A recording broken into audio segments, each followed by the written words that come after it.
Mishap at Lakeview Marina. He's very lucky to be alive. The driver ticketed after pressing the wrong pedal. Cancer rates on the rise. How the community is stepping up. And you're invited. Education isn't just about reading in books or learning something in school. Learning about Caldwell First Nation by bus.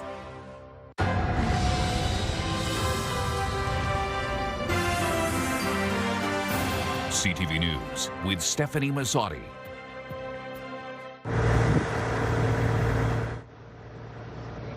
A split-second mistake behind the wheel lands a driver in the Detroit River. The dramatic scene unfolding at a riverside marina Monday night. Good evening and thank you for joining us. Let's go straight to our Travis Fortnum with our top story tonight. Travis. That's right, Stephanie. It's been a beautiful day down here at Lakeview Park Marina. You'd hardly be able to tell anything remarkable happened here, but last night around 9:30 is when that vehicle went into the water, and the harbor master says the driver is lucky to have made it out of there alive. Of all the things fished out of the water at Lakeview Park Marina, this one might be the biggest yet. The result of a simple but dangerous mistake. He's very lucky to be alive. Just after 9:30 Monday night, Windsor police say a man behind the wheel of an SUV in the marina parking lot hit the gas instead of the brake, sending him straight over the brake wall and into the dark water below. I heard a splash in the distance, didn't think nothing to it. William Pigeon was docked nearby when he heard the splash, but splashes here aren't unusual. It was what happened next that got his attention. There was a big commotion. I hear maybe some people yelling in the distance, and there's fire trucks showing up. The SUV sank fast, but the driver got out just in time. He said on the passenger side, the window was about half open. It would be very scary to be there. So he's very lucky he was able to slide out the window when he did. And he's still here to talk to us. Police say the driver wasn't impaired, he just panicked. His vehicle is likely a write-off, spending nearly 3 hours total submerged. He was cold and wet, a little shaken, of course disappointed in the loss of his vehicle. Once pictures hit social media, a crowd formed as crews worked to haul the SUV back to shore, towing it off shortly after 11. The marina mishap making waves Tuesday morning, the hot topic on Virgin Radio after host Johnny Parks came down to check it out himself. When they pulled it out and they flipped the car over, I guess whoever owned the car, they went in and they were looking to see what they could salvage, and it looks like the guy got his wallet out of there, which is at least a little bit of saving grace. The driver walked away with a ticket for careless driving and a story he'll probably be telling for the rest of his life. Now, Barry says it's not completely unheard of for a vehicle to end up in the water, but he says it usually happens at a boat launch where a driver backs up too far or forgets to put their vehicle in park. A situation like this, he says, is quite rare. And again, he says that driver is lucky to be alive today. Stephanie. I bet. Okay, Travis Fortnum tonight. Thank you. Now, this leads us to our question of the day. We're wondering, have you ever written off a vehicle? Go to our website to cast your vote, ctvnewswindsor.ca. Unfortunately, our poll for Monday didn't work because of an online glitch. Therefore, we do not have those results. CBSA officers have made a major drug seizure at the Ambassador Bridge. Investigators found 187 kilograms or more than 400 pounds of cocaine in the trailer of a transport. The suspected drugs were stuffed into 2 suitcases and 5 garbage bags. Officers believe the haul is worth over $23 million. Now, it happened in late May, but details are just being released now. According to the CBSA, the driver, a 55-year-old man from Richmond Hill, Ontario, is charged with importing cocaine and possession of cocaine for the purpose of trafficking. Chatham-Kent police are tonight reporting a serious crash from this past weekend. On Saturday evening, a 38-year-old motorcyclist from Leamington was airlifted to Windsor Regional Hospital with life-threatening injuries. The single-vehicle collision happened on Riverline. Police are now looking for anyone who may have witnessed the collision to contact them. Now, on our website, we have an update on the University Avenue construction there. When will the work be done and why it's worth the wait? That's all at ctvnewswindsor.ca. For a look at another beautiful day, let's head to CTV meteorologist Gary Archibald, who joins us for a first look at the weather from the top of the Bell Building tonight. Good evening, Gary. Good evening. It's warming up just a bit, but humidity's relatively low, and that means it's warm and pleasant. In this jacket, it's a bit warm, to say the very least. I think this is the kind of evening where you should be out on the patio if you can, have a beverage, and enjoy a beautiful evening. We'll get down to the lower 20s by 8 p.m., midnight, down to about 16, 17 degrees. The overnight's clear, and guess what? We'll see more sunshine tomorrow because that ridge of high pressure is keeping the satellite radar imagery clear of precipitating clouds across the lower Great Lakes. Thursday, Friday, a different story. I'll break down what you need to know as we look ahead towards the end of the work week for most and the weekend. That's just ahead. For now, I'll send it back inside to you. The Windsor Cancer Center Foundation's Show Us Your Brave campaign has hit a new benchmark, and it comes at the right time. CTV's Bob Belichico explains why. This is just another example of people stepping up and making that decision to support sometimes people they will never, ever meet. John Viacelli took the Show Us Your Brave campaign to another level Tuesday.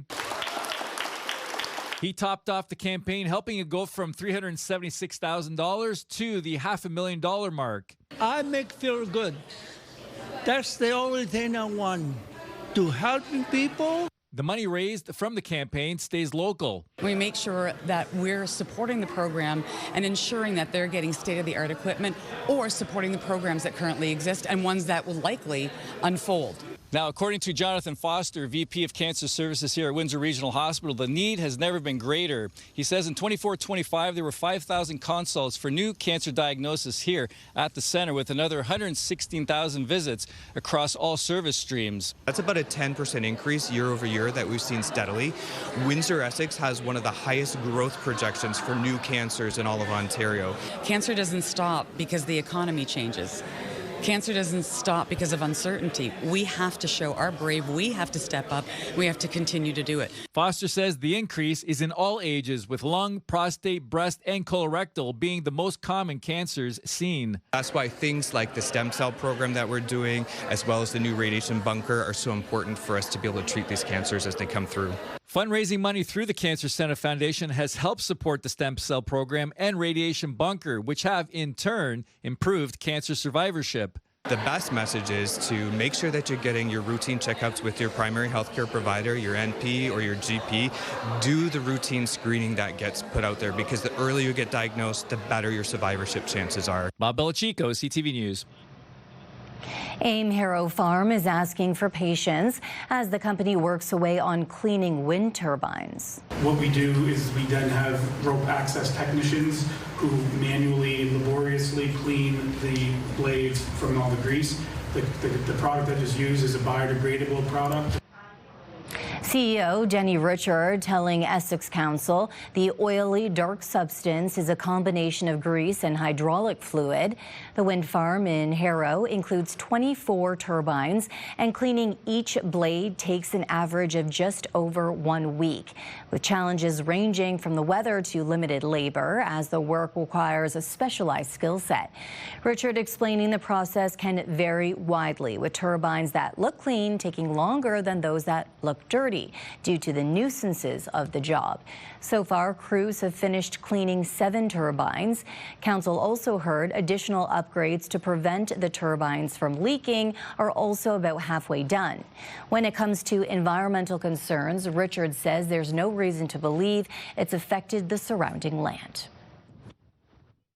We've had an environmental consultant come in, review the area. They were unable to find any deposits of the oil or grease, which to me means that it's just been dispersed, if there was any, to the point where it's not undetectable generally. There's a new way to educate and embrace Indigenous culture in Windsor, Essex. The first powwow on reserve lands, and the entire community is welcome to join. All aboard the first Caldwell Powwow bus tour. And there's opportunities to teach, we're going to do it. Caldwell First Nation teaming up with the Windsor Port Authority and Tourism Windsor Essex Pelee Island to highlight many hidden and ancient Indigenous sites. Education isn't just about reading in books or learning something in school. When you hear the stories directly from the First Nations, it has more meaning and it's more accurate.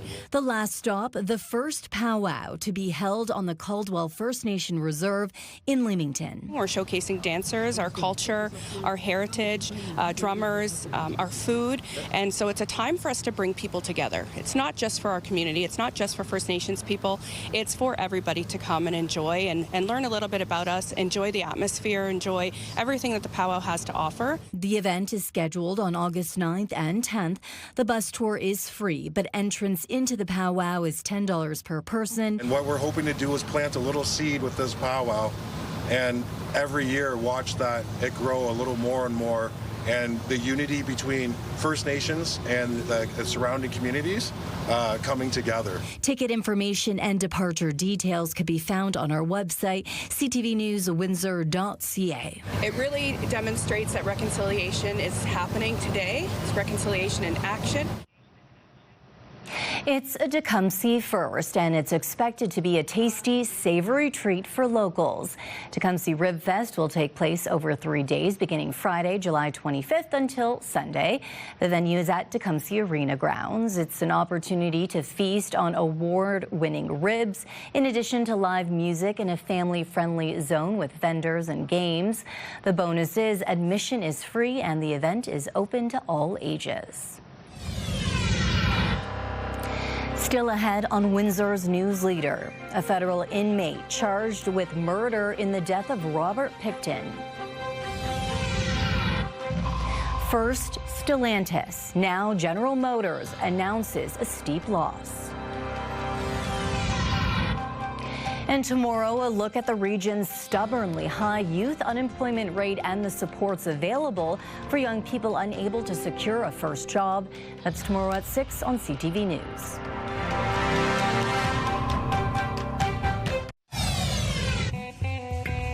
Start your day with the latest local news. By signing up for our newsletter, you'll get direct local content straight from CTV Windsor to your inbox, including top stories, the forecast, and videos. You can sign up at ctvnewswindsor.ca.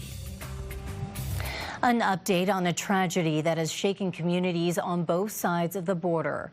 The father of a 9-year-old Montreal girl found dead in upstate New York has been charged with her murder. All I can tell you is that it would be a massive surprise to find out that he were guilty of such a thing. Melina Fertolin was reported missing by her father Saturday evening as the pair vacationed in New York, prompting police to issue an Amber Alert. On Sunday, she was found dead by authorities. Her father, Luciano, is the founder of a Montreal-based coffee company and has no criminal record or history of mental illness. He pleaded not guilty. A federal inmate has been charged with first-degree murder in the death of serial killer Robert Pickton last year. Pickton was attacked inside Quebec's Port Cartier maximum security prison in May of last year. 52-year-old Martin Charest is now charged with first-degree murder. A report released earlier this month revealed Pickton was attacked by a fellow inmate with a broken broom handle. Pickton was convicted on 6 counts of second-degree murder in 2007, but was suspected of killing many more women at his farm in BC. The man accused of hijacking a small plane and causing a major security scare at Vancouver's International Airport last week is now facing another charge. Court records confirm Shahir Kasim now faces a second charge, damaging or interfering with a navigation system on top of hijacking. The 39-year-old former commercial pilot allegedly seized the plane in Victoria, flew it over Vancouver's airport, and landed before being arrested. St. Clair College officials have confirmed Kasim went to school here a few years ago. Police say he had an ideological motive and had posted online claiming to be a messenger of Allah, sent to have saved humanity from climate change. If convicted, both charges carry a maximum sentence of life in prison. In other news, more than 140 candidates will be squaring off against Pierre Poilievre in next month's by-election for the federal riding of the Battle River Crowfoot. While the majority are protest candidates, some believe they have a real chance. running against the federal conservative machine, a tall task for independents like Bonnie Critchley. It is very important to me that Battle River Crowfoot gets to have a voice in Parliament. Critchley's run triggered by the resignation of the riding's former MP, Damien Currick. When Damien asked us for a mandate, we gave him one. And then he turns around and says, I don't want that. Let's bring in the angry guy from Ottawa instead.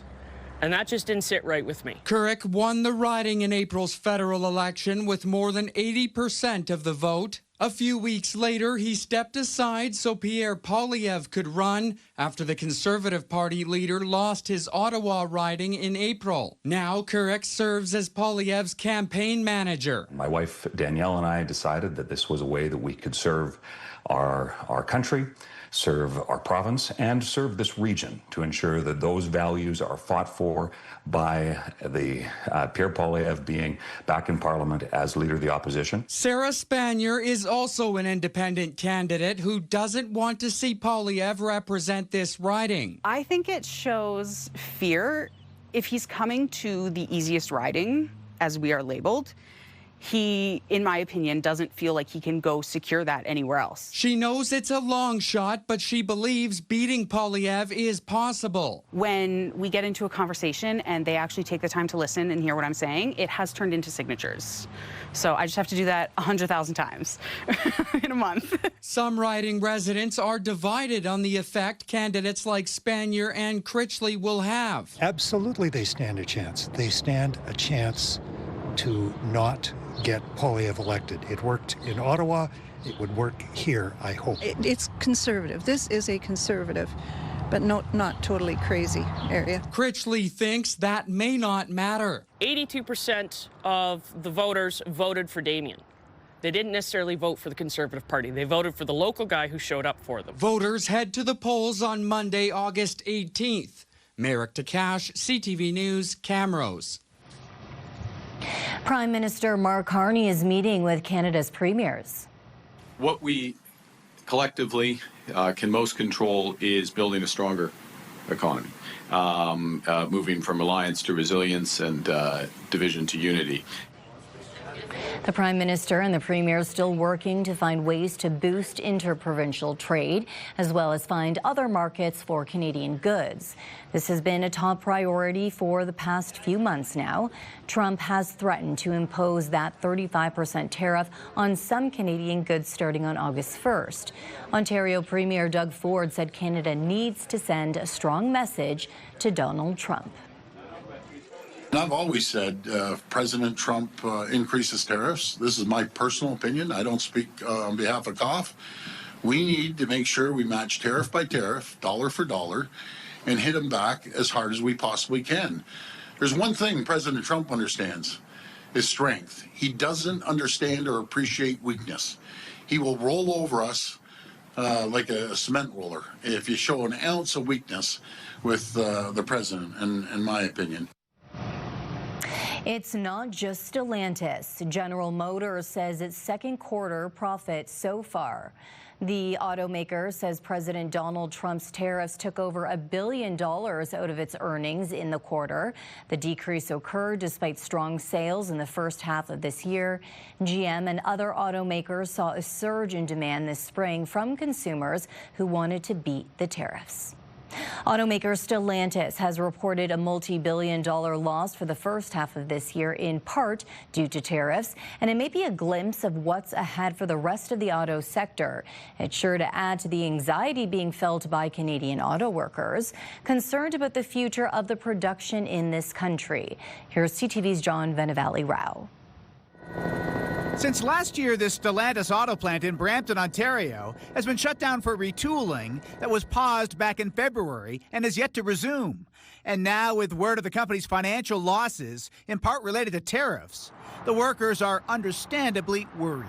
Emotionally, it's very hard because there's a lot of uncertainty. I mean, we got 3,000 members in that Brampton assembly plant, 1,000 plus members that supply that plant and the parts supplier base. Stellantis, which is known for brands like Jeep, Dodge, Chrysler, and Fiat, reporting that the U.S. president's auto tariffs have so far cost the company $480 million Canadian as it cut vehicle shipments and some production.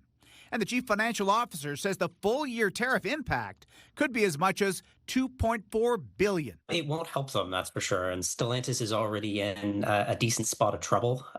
They've run into all kinds of issues, particularly in the North American market. The company has been struggling with slow sales and restructuring costs, and a new CEO was brought in 2 months ago after the previous one resigned under pressure. At Stellantis' Windsor, Ontario plant, operations were shut down for several weeks earlier this year, and workers were supposed to return to the Brampton plant by the end of this year, but the retooling remains on hold.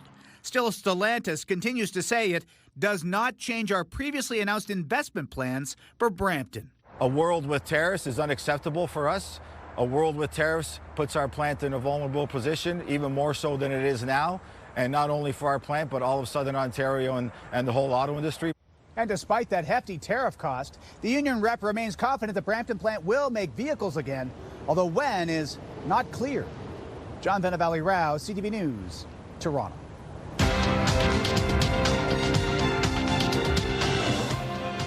Canada's main stock index saw modest gains today, and U.S. markets were mixed.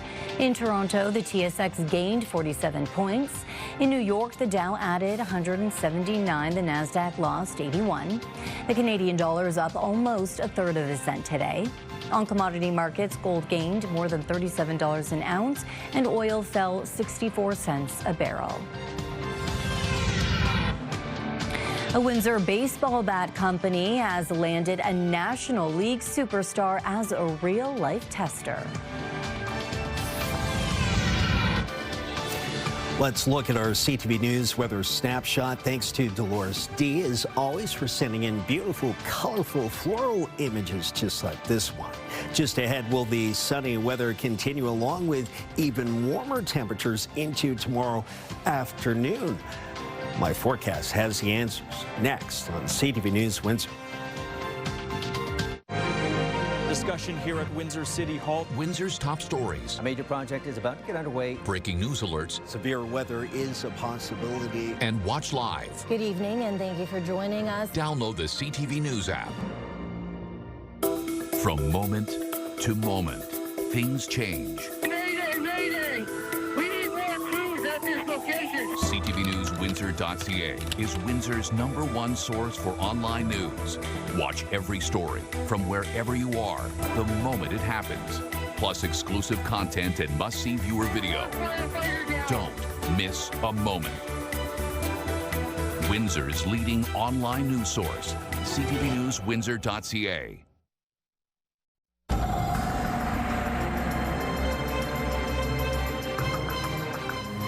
Another warm, gorgeous day today. Here's a look outside at around 11:30.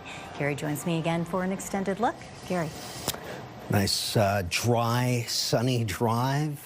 Temperatures are starting to pick up just a touch across southern Ontario and southwestern Ontario in particular. Average high 28.1, reached a high near 28, just shy of that mark. And it was a cool start. Early this morning, got down to about 14 degrees before dawn. Holding at 26, mostly sunny, a bit hazy in Windsor, Essex at 79 degrees Fahrenheit, 24 or 75 in Chatham-Kent. Similar sky conditions. It feels like 30 in Windsor, but Chatham-Kent, humidex holding at 26. So humidity has been a big part of the story across the Great Lakes. It has been relatively low, and that's why these warm summer days of late, the last 3 days in particular, have felt comfortable. High humidity, anywhere from 65% plus, especially in the 70s, can really make it feel sweltering. Prairies are cool-ish for this time of the year, but a front, this cold front, is stirring up some showers. It's sweeping from northwestern Ontario due east towards us here in the lower Great Lakes. It will get here for Wednesday night, overnight into Thursday, which means showers will break up this nice streak of sunny weather. It's a weak front to begin. I think the secondary and tertiary waves in behind that initial phase will bring even heavier lines of rainfall So that means Friday and perhaps the weekend. More on that in just a moment. We are sunny through to dusk, and beyond we are clear. We'll be down to about 18 degrees at midnight, and the winds less than 10 kilometers per hour. So it's a quiet night yet again. Take a look at our 7-day forecast, courtesy of Siles Heating and Cooling. Looking at sunny conditions tomorrow, a high of 30. Feels like 35, but then through the overnight into Thursday morning, chance of showers, and then chance of showers very light in the afternoon. High of 33, feels like 40. Friday, showers, 29 degrees Celsius. 28, then 30 for Saturday, Sunday. Possible showers Saturday, fair weather Sunday, 32, and then 29. Fair, mixture of sun and cloud Monday, and then mostly sunny on Tuesday. That's a look at your 7-day forecast. Lifetime, brought to you by Safeguard Medical Alert Systems. It's been 1 year since lightning strikes ignited a wildfire that overwhelmed the town of Jasper, burning through a third of that community. Recovery is a complicated work in progress, and a recent report on the fire has fueled political tension. CTV's Jeremy Thompson has the latest from Jasper. The glow from the fire that hit Jasper was visible more than 80 kilometers down the highway that day. A wall of fire Parks Canada assessed at 50 meters high, propelled up the valley from the south by dry conditions and strong winds. As the incident commander for the municipality of Jasper, I do believe there's nothing we could have done. There's no amount of resources or firefighters or air tankers that could have stopped that fire. Crews tried to stop it. Fresh fire breaks, sprinkler systems, and teams on the ground couldn't stop homes and businesses catching fire from flaming debris raining from the sky. You're always going to have an ember shower. Ahead of that fire will come the flying debris that will ignite something in your yard, something on your property. Jasper is reviewing how the fire response could have been done better. An after-action report commissioned by the town and authored by 2 consulting firms was published last week. One small section suggesting the province disrupted the focus of incident commanders caught the ire of Premier Danielle Smith. It took place in a federal park, and it was a federal Parks Canada response. So whatever it is that they are trying to do to deflect blame, I'm not impressed with it, and I would ask for an apology. We have always acknowledged our gratitude to the province for the support that they have provided. No apology from Mayor Richard Ireland, instead offering a clarification. It was not intended to ascribe blame, and it does not ascribe blame. It describes circumstances. The Premier also criticized Parks Canada's forest management before the fire, calling the efforts poor. Parks Canada maintains it has been properly managing fire risk in the forest around Jasper. This is one of the areas where crews have cleared out certain trees and a bunch of other fuel. It is expensive work, and Parks Canada staff say it's a fine balance between public safety and keeping the area natural. We did have a lot of fire risk reduction work on the landscape prior to last summer's fire, but the month of July last year was simply off the charts in terms of the hot, dry weather. Officials with parks and the town say the most practical improvement to reduce damage next time around is to get more people to fire smart their properties. Rebuilt homes will do that by default. The fire department is also rolling out a residential sprinkler system to be activated when the fire risk is high. In Jasper, Jeremy Thompson, CTV News. A new study suggests that children under the age of 13 should not have smartphones. The study is based on self-reports in a survey of nearly 2 million people in 163 countries. Researchers found that using smartphones before age 13 could damage kids' mental health. Now, according to this study, a likely cause would be that kids who use smartphones before turning 13 accessed social media more and experienced sleep disruptions, cyberbullying, and negative family relationships. A generous donation is brightening up the patient rooms at Erie Shores Healthcare. An anonymous donation of $1 million was given to the hospital. They are using it to kickstart a room refurbishment project. Each room costs between $250,000 to $500,000 to fix up with new technology and privacy. Tim Hortons is announcing another successful camp day. Canadians helped the company raise more than $13 million in just one day. As you know, the money will send 325,000 deserving kids to camp. An upcoming local event is in need of some help. The Detroit Free Press Marathon needs volunteers to ensure a successful event. It takes more than 3,000 volunteers on both sides of the border to pull off this massive event. It is the world's only race with a mile underwater mile through the tunnel, and it recently earned the designation as the best marathon in the U.S. Go to our website to learn how you can volunteer right here in Windsor. Coming up on Windsor's News Leader, Bill Cosby joins the growing number of stars remembering the life and legacy of Malcolm Jamal Warner. One of the biggest touring comedians is coming to Caesars Windsor. Tom Segura is bringing his Come Together tour to the Coliseum stage Thursday, September 4th. Enter online at ctvwindsor.ca for your chance to win a 4-pack of tickets to see Tom Segura at Caesars Windsor, plus a $250 gift card.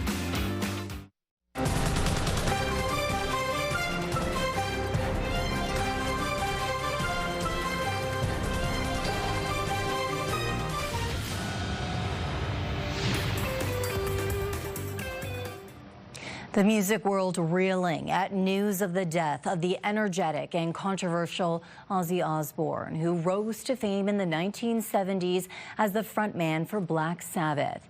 His famous family asking for privacy after confirming their patriarch was gone. Just 3 weeks ago, he played in Black Sabbath's farewell gig in his hometown of Birmingham, England.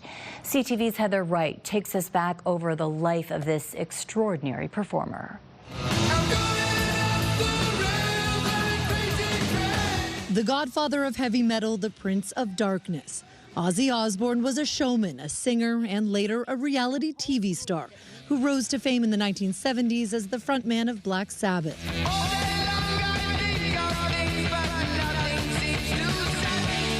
Known for his iconic wail, Osbourne was an icon of the heavy metal genre he helped pioneer. Today, the Osbourne family said in a statement, "It is with more sadness than mere words can convey that we have to report that our beloved Ozzy Osbourne has passed away this morning. He was with his family and surrounded by love." Born John Michael Osbourne in Birmingham, England, Osbourne recorded more than half a dozen albums with Black Sabbath, including hits like Paranoid and War Pigs. But by 1979, his struggles with substance abuse were so severe, he was fired by the band. Mama, I'm coming home. Osbourne went on to have a successful solo career and was later inducted into the Rock and Roll Hall of Fame twice, with both Black Sabbath and as a solo artist. Both beloved and controversial, Osbourne once bit off the head of a bat while on stage and was arrested for trying to strangle his wife while drunk. He later reconciled with his wife Sharon and became a reality TV dad to a whole new generation in the show The Osbournes, along with 2 of his 5 children, Jack and Kelly. In 2020, Osbourne announced he had Parkinson's disease and, despite his health challenges, tried many times to return to the stage. Just weeks ago, he performed from a black throne on stage with Black Sabbath in his hometown of Birmingham.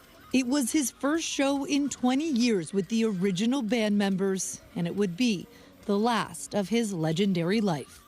Heather Wright, CTV News. Now to the tragic death of beloved actor Malcolm Jamal Warner, who authorities say drowned while on vacation with his family in Costa Rica. Warner, of course, was best known for his role as Theo Huxtable in The Cosby Show. Jesse Kirsch is in Costa Rica with the latest on this investigation, and as well as a look back at Warner's life and career.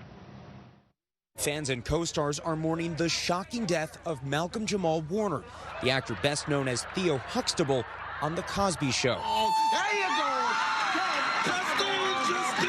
Costa Rican officials say Warner drowned Sunday afternoon in the province of Limon. According to investigators, the 54-year-old was swept away by the sea's current before bystanders were able to pull him out of the water. But he had no vital signs. I'll be in my room, Suzanne.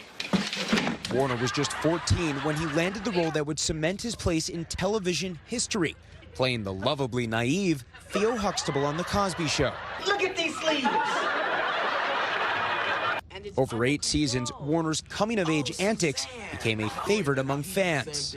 How did you like the real world? Well, it's a lot tougher than I thought it was. But you know what? So am I.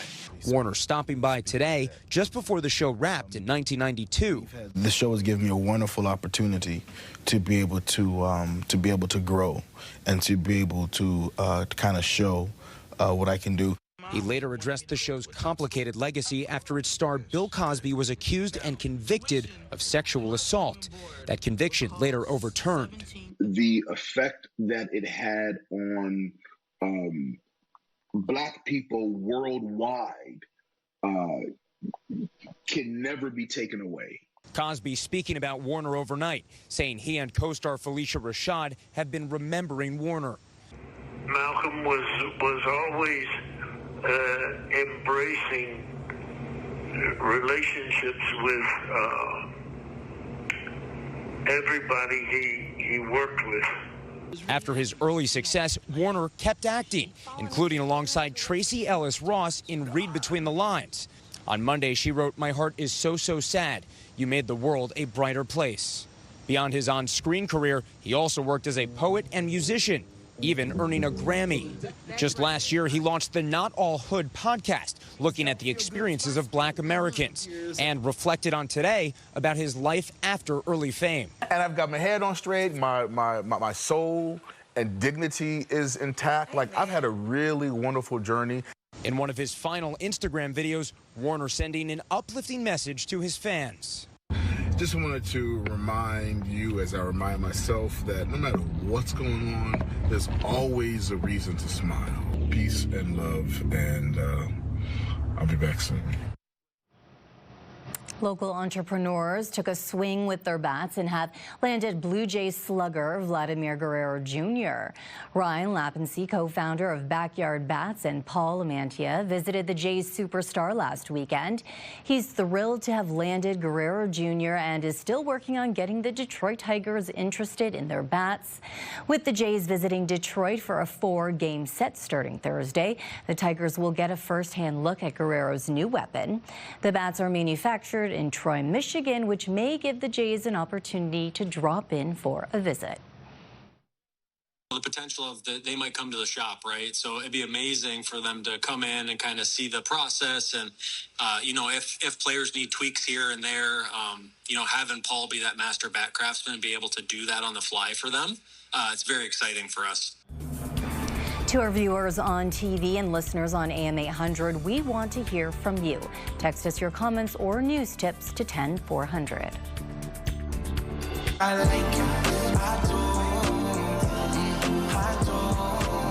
Unscripted, unpredictable, and unapologetic. Wake up with Hannah and Johnny on 93.9 Virgin Radio.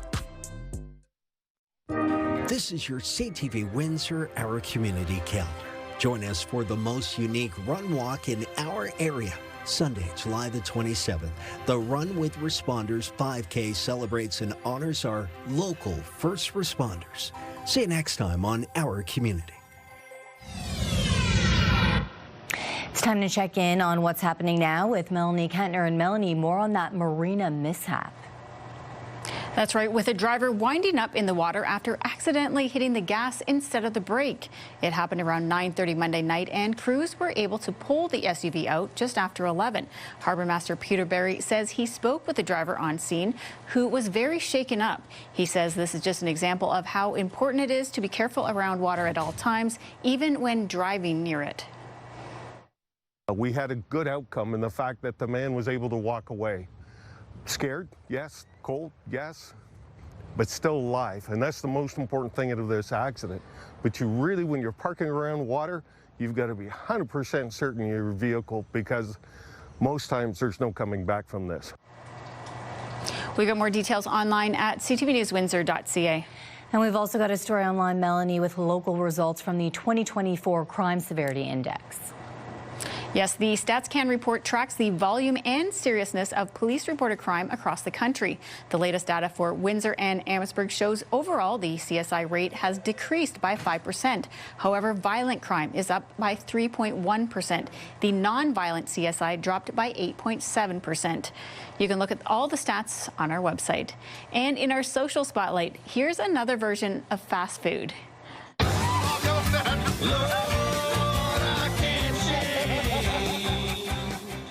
See, this is when you have to be faster than the food and then the seagulls. They are ruthless when you have food on the beach, Stefanie. See, I think the trick here is to throw food one way and then he can run that way and take a few bites. Otherwise, I don't know, those seagulls are pretty fast. That's a great strategy. Okay, thank you, Melanie, and that's what's happening now. A second chance at first love. College sweethearts reunited 3 decades later. The latest news to start your day. Interviews, conversations with the top officials, the difference makers, and personalities in Windsor, Essex. Only on Windsor, Essex #1 morning show. It's Mornings with Mike and Meg on AM 800.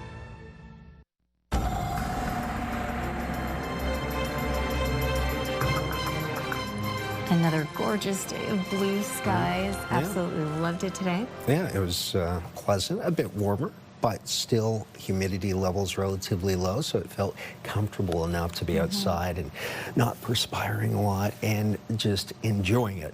UV index is high yet again, projected for tomorrow, just like today, so it's advised to use that sunscreen. Then we'll be into some showers Thursday, more so Friday. Temperatures 33, then 29. The weekend, 28 and 30 respectively for Saturday, Sunday. Showers possible Saturday. Sunday looks better. And then Monday, Tuesday, 32 and 29 will be into some sunshine for the most part to start next week. Tomorrow is a warm day. Could feel like about 34 or 35. Okay, thank you, Gary. Ricardo, we are going to Tecumseh tonight. Yeah, we're going to Tecumseh Council. The half is back, Stefanie. It looks to be decision day in Tecumseh, with council set to vote on required zoning changes as part of Ottawa's Housing Accelerator Fund. Now, the town was approved under the program for more than $4.3 million aimed at fast-tracking the construction of new homes. We're in a housing crisis. Now, one of the conditions was a relaxing of restrictive zoning policies and bringing in 4-unit by right construction as a way to add gentle density in existing residential areas. In Ontario, 3-unit by right construction is currently the law of the land. We'll take a look at what is decided tonight, those details and a lot more on the way tonight at 11. Steph. Okay, thank you. Now, they say absence makes the heart grow fonder, and that may be true for 2 international students who met at a Victoria area high school and are now returning for their reunion, a love story decades in the making. Here's Adam Sawatsky. Natalie Meyer was leaving a boring college party early when she happened to meet Juan Lucio, who was doing the same. And then we just started talking, and it was just like so nice. And by the time they'd stopped their impromptu walk around the college campus, the international students had started falling in love. We started a conversation that never ended. Natalie was 17, Juan 18, and after 3 dynamic months at school in Canada, she had to return to Holland and he Colombia. And we would call sometimes, but it was very expensive. So they wrote countless letters to each other over the next couple of years until the distance caused them to grow apart. It's hard. It really is. Yeah, I was very unhappy. Over the following decades, both started families with other people. But after Natalie's marriage ended, she found herself wondering about Juan. And I was just really curious how he was doing. She found him on Facebook and sent a message. I was very excited. You see, Juan was also divorced and had been trying to reconnect with Natalie too, but couldn't find her online because her name had changed. He called her as soon as he could. And 30 seconds later, I feel as if time had not passed. Natalie felt the same, so they started writing regularly, phoning daily, and exchanging songs online. It began with Natalie sending this reimagining of Vivaldi's Spring and Juan sharing a Puerto Rican ballad about love that can never be forgotten. We really connected or started to connect through music. But before their soundtrack of love could grow into a playlist spanning 51 hours, they agreed to connect in person. Really, really nervous. While Natalie waited for Juan at the airport, a camera from a Dutch TV show just happened to capture their reunion, 35 years in the making. It was so wonderful. It was wonderful. I felt like I was coming home. And now, Natalie and Juan are back in BC for their college reunion and celebrating 3 years of having a second chance at first love. Well, I think love works in mysterious ways. Through time, through places, and through cultures. It's just very magical. Adam Sawatsky, CTV News, Victoria. I know many people get nervous for a first date, but imagine how both of them felt after knowing each other. And A second date 30 years 30 later. years later. Yeah. I would definitely be nervous, They're that's for sure. a lovely couple. You can Caught the love bug, and there was no remedy, folks. There you go. see the magic there. Yeah. It still resonates. On behalf of our dedicated team here at CTV News Windsor, thank you for watching. For updates throughout the evening, go to ctvnewswindsor.ca. And I'll see you again tonight at 11 for a late look at local news. Good night. Love is in